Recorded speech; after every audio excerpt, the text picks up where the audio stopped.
Well, in the wake of Russia's invasion into Ukraine, there is a lot going on today, including comments from President Zelensky in Ukraine, what he is willing to negotiate, and President Putin from Russia on what he is willing to accept. Yeah, it may be overtures towards something here.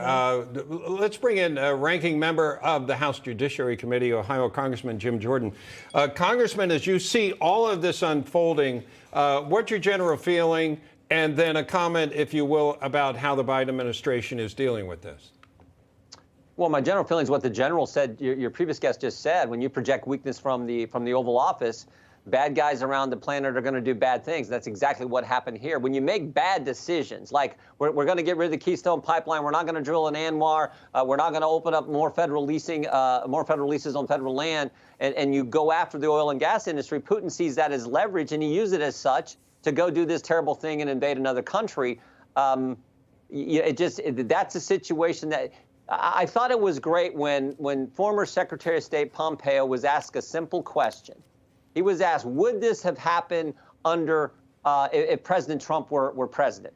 And he said, well, the short answer is I don't know, but I do know this. It didn't happen when President Trump was president. And I think that says it all. And the country, I think, understands that when you have bad policy decisions, like right now, this whole thing with Poland and all how it was handled. I mean, we got to be real careful about what we do with any type of planes or anything or any weapons through NATO countries and all.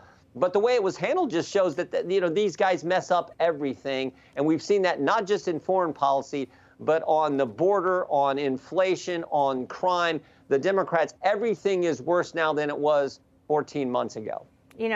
Also, I would wonder if Democrats and others are so concerned about what's going on in Ukraine, why is that $14 million, I believe it is, aid package that's supposed to be going to Ukraine now a part of this $1.3 trillion spending bill, which I believe you're going to have to go leave and vote on shortly? Well, there's been a holdup on that, too, because they got arguing and debate back and forth in the Democrat caucus. I don't think we should be for any of that spending. I mean, we got a 40-year high inflation, and we're going to now spend another $1.something trillion, a bill we've got to see for a few hours that they're still making changes to here at the last minute.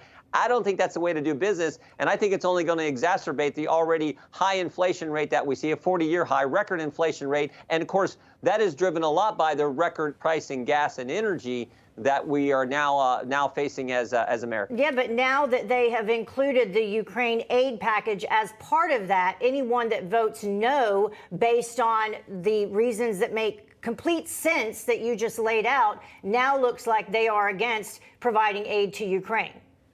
Well, the left will make that argument. I think I can just come back with the facts. I mean, it's a $1 trillion package we got to see. They're throwing all this in. They're doing all kinds of other spending in ridiculous areas. They're not doing what needs to be done for the border security, 2 million illegal crossings in 1 year's time. So there's a host of things we can point to. You're right, though, Heather. That's why it should have been a separate vote, and we could have had the debate just on that issue. But the way this place works, particularly under Democrats, is they throw it all in, and they try to get you to go along with all the crazy stuff, even though there might be a few elements in there that are pretty good.